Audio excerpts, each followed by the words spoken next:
আপোনালোকে নিশ্চয় গম পায় যে আমাৰ গোটেই অসমত ৫,২২৩ গৰাকী অস্থায়ী কৰ্মচাৰী নিয়োজিত হৈ আছে। এই মানুহখিনিক চাকৰিখিনি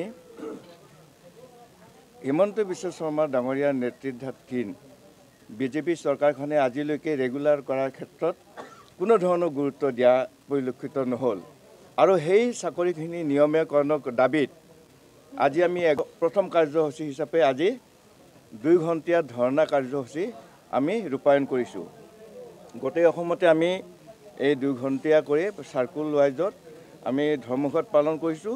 আৰু এই ধৰ্মঘটৰ জৰিয়তে অসম চৰকাৰক এইটোৱে জনাব খুজিছোঁ যে আমাক গোটেই অসমত APDCLৰ আণ্ডাৰত AGCLৰ আণ্ডাৰত 3টা কোম্পানীৰ আণ্ডাৰত যিখিনি অস্থায়ীভাৱে কৰ্মৰত কৰ্মী আছে এই কৰ্মীখিনিক অতি শীঘ্ৰেই নিয়মীয়াকৰণ কৰিব লাগে। আৰু যদি নকৰে তেনেহ'লে আমি ভৱিষ্যতে হ'ব পৰা যিকোনো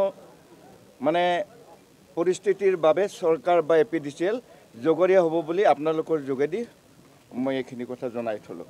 আৰু লগতে হিমন্ত বিশ্ব শৰ্মা ডাঙৰীয়াৰ যিখন চৰকাৰ তেওঁতো কয় সৰ্বাংগীন উন্নয়নৰ কাৰণে তেখেতে বোলে কাম কৰে অসমখনত।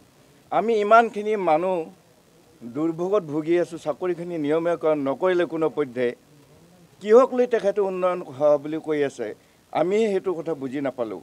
আমাৰ এই যিখিনি ৫,২৩৩ গৰাকী অস্থায়ী কৰ্মচাৰী আছে এই কৰ্মচাৰীখিনিয়ে গোটেই APDCLৰ ৰেভিনিউ কালেকশ্যনত 100% সহযোগিতা আগবঢ়াই আছে।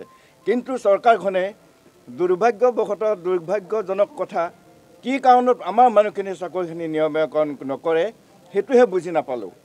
আপোনাৰ শিক্ষা বিভাগত প্ৰত্যেক বছৰতে 5,000 10,000 কিমান মানুহ নিয়োগ কৰি আছে, কিন্তু আমাৰ APDCLৰ মানুহখিনিক কি কাৰণত কি ভাৱত নিয়মীয়াকৰণ কৰা নাই সেইটোক লৈ বৰ আশ্চৰ্যৰ বিষয়। চাকৰিখিনি নিয়মীয়া কৰাৰ কাৰণে প্ৰতিবাদ কল্পে আজি প্ৰথম কাৰ্যসূচী হিচাপে গোটেই অসমত বৰপেটা চাৰ্কুল ৱাইজত আজি কৰিছোঁ। গোটেই অসমতে চাৰ্কুলবিলাকত 2 ঘণ্টীয়া কৰি কাৰ্যসূচী হিচাপে আমি ধৰ্ণা কাৰ্যসূচী আমি আজি ইয়াতে ৰূপায়ণ কৰিছোঁ।